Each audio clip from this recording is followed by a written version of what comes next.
अस्सलाम वालेकुम दोस्तों, मैं हूं ताहा नसीम और आप मेरे साथ देख रहे हैं TN अरब हिंदी न्यूज़। मैं आज आप लोगों के लिए लेके आया हूं सऊदी अरब से जुड़ी कुछ खास और अहम खबरें। वीज़ा और पासपोर्ट को लेकर हमारे पास एक आज अहम जानकारी आ रही है। इसके अलावा एक ऐसी खबर मैं आज आप लोगों के साथ शेयर करने वाला हूं जिसको जानने के बाद, जिसको सुनने के बाद आप लोग भी सोचने पे मजबूर हो जाएंगे कि इतना बुरा कैसे किसी गैर मुल्की के साथ सऊदी अरब में हो सकता है। तो सभी खबरों के बारे में विस्तार से बात करेंगे। आप हमारे चैनल पर नए हैं तो चैनल को सब्सक्राइब ज़रूर कर दें और हो सके तो इस वीडियो को शुरू से लेकर आखिर तक ज़रूर देखें ताकि जो सही जानकारी है वो आपको मिल पाए।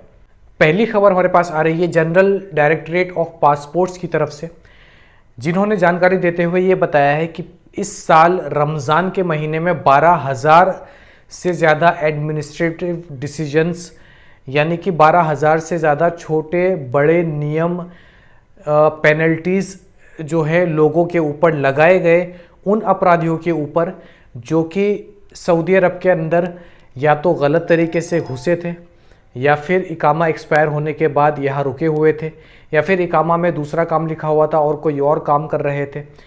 यानी कि सऊदी अरब का जो रूल्स एंड रेगुलेशंस होता है उनमें से कोई भी एक रूल उन्होंने तोड़ा हुआ था और सऊदी के अंदर रह रहे थे।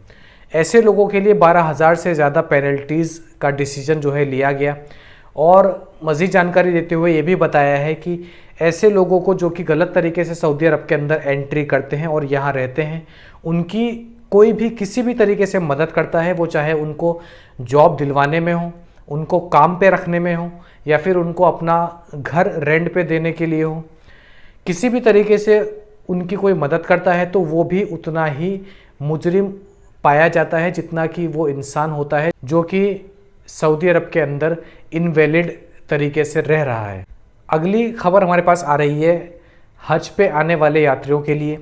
इस साल जो भी लोग हज के लिए आने वाले हैं इंडिया, पाकिस्तान, बांग्लादेश या पूरी दुनिया में कहीं से भी, उन लोगों के लिए एक गाइडलाइन जारी की गई है एयरपोर्ट की तरफ से, जिसमें यह बताया गया है कि वो लोग लगेज में क्या सामान नहीं ला सकते।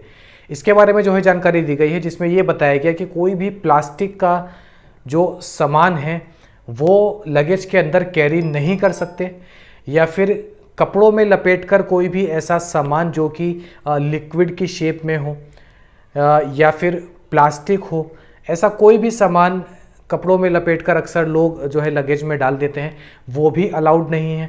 जिससे होगा कि ये कि आपका जो लगेज है वो सऊदी अरब के अंदर एंटर नहीं हो पाएगा, भले ही दिल्ली से जो है वो पास हो जाए इमिग्रेशन में या फिर लगेज काउंटर से आप चेक इन में क्लियर करवा लें, लेकिन सऊदी अरब के अंदर उसकी एंट्री नहीं होगी। वो सारा सामान आप अपने साथ में नहीं ले जा सकते। और लगेज के अलावा आप कितना कैश अपने साथ सऊदी अरब ला सकते हैं, इसके बारे में भी जो है जानकारी आई है। कैश के अलावा ज्वेलरी हो या फिर गिफ्ट्स हो या टूल्स हो या किसी भी तरीके का जो प्रीशियस सामान होता है वो आप कितना कैरी कर सकते हैं अपने साथ में, उसको लेके जो है बताया गया है कि 60,000 रियाल तक का जो कैश है वो आप अपने साथ में कैरी कर सकते हैं। 60,000 तक की ज्वेलरी आप अपने साथ में ला सकते हैं, उसमें गोल्ड हो या कोई भी डायमंड ज्वेलरी हो, किसी भी तरीके की ज्वेलरी हो। अगर उस ज्वेलरी की कीमत 60,000 रियाल से ज़्यादा है तो फिर आपको ये एयरपोर्ट पे डिक्लेरेशन देना होगा, एक लेटर लिख के कि मेरे पास 60,000 रियाल से ज़्यादा का सामान है, वो ज्वेलरी हो या कुछ भी हो। तो ये जानकारी जो है एयरपोर्ट की तरफ से आई है। अगर आप वो लेटर नहीं लिखेंगे तो आपको कस्टम ऑफिस पे आपको चेकिंग के दौरान मुश्किलें उठानी पड़ सकती हैं और आपका जो सामान है वो भी शायद आपको सऊदी में ना मिल पाए और वहाँ पे जो है आपको काफ़ी आपका टाइम ख़राब हो सकता है इन सब में। तो अगर 60,000 रियाल से ज़्यादा आप कैश कैरी करते हैं या फिर कोई भी सामान ले जाते हैं तो इसकी जानकारी एयरपोर्ट स्टाफ को पहले से ही देनी होगी।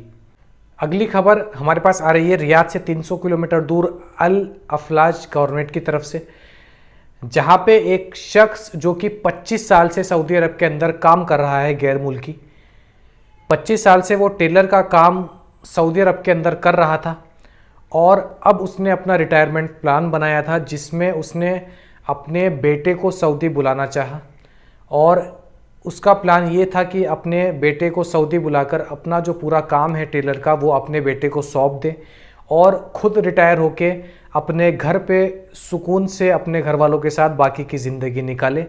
25 साल इस शख्स को सऊदी अरब के अंदर हो चुके थे काम करते करते। तो अपना पूरा काम वो अपने बेटे को देना चाहता था, जिसके लिए उसने अपने बेटे को सऊदी अरब बुलाया। और सऊदी अरब आने के 2 दिन बाद ही उसके बेटे की एक रोड एक्सीडेंट में मौत हो गई।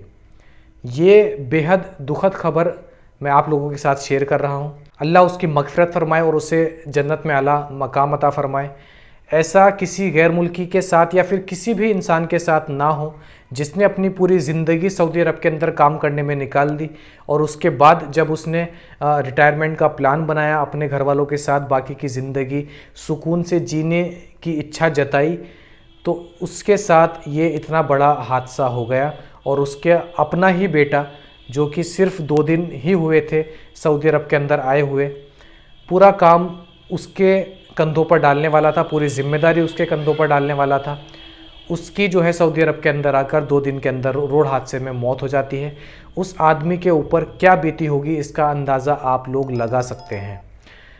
उस शख्स ने, जब उसके बेटे का सऊदी अरब के अंदर दफीना हुआ, तो उस शख्स ने उस वक्त अखबारों से बात करते हुए ये भी कहा कि आज जो है सिर्फ मेरे बेटे का दफीना नहीं है, इसके साथ साथ मेरी जो उम्मीद थी मेरी रिटायरमेंट के बाद की लाइफ जीने की, वो उम्मीद भी मेरे बेटे के साथ दफन की जा रही है। तो आज 2 चीज़ें जो है वो दफन हुई, एक मेरा बेटा और उसके साथ साथ मेरी वो उम्मीद जो मेरा रिटायरमेंट प्लान की थी। और अब मुझे पूरी ज़िंदगी यानी कि बाकी की ज़िंदगी भी काम करके ही सऊदी अरब के अंदर निकालनी पड़ेगी। तो इस घटना के बारे में आप लोगों का क्या कहना है वो हमें कमेंट करके ज़रूर बताएं। तो ये थी आज की कुछ खास और ज़रूरी खबरें सऊदी अरब से जुड़ी हुई। ऐसी ही खबरें मैं आप लोगों तक डेली लाता हूँ। कोई भी नया कानून गैर मुल्की वर्करों के लिए सऊदी अरब के अंदर आता है तो उसकी अपडेट मैं आप लोगों तक पहुँचाता हूँ। आपकी कोई भी इंक्वायरी हो सऊदी अरब के मुताबिक, यहाँ के तौर तरीके नियमों के मुताबिक, आप हमसे कमेंट करके ज़रूर पूछ सकते हैं। हम आपके कमेंट का जवाब ज़रूर देंगे। आप हमारे चैनल पर नए हैं तो चैनल को सब्सक्राइब करना ना भूलें और वीडियो पसंद आई हो तो वीडियो को लाइक भी कर दें। मैं ताहा नसीम अब आपसे इजाज़त चाहता हूँ। इंशाल्लाह जो है कल मज़ीद खबरों के साथ आपसे फिर मुलाकात होगी।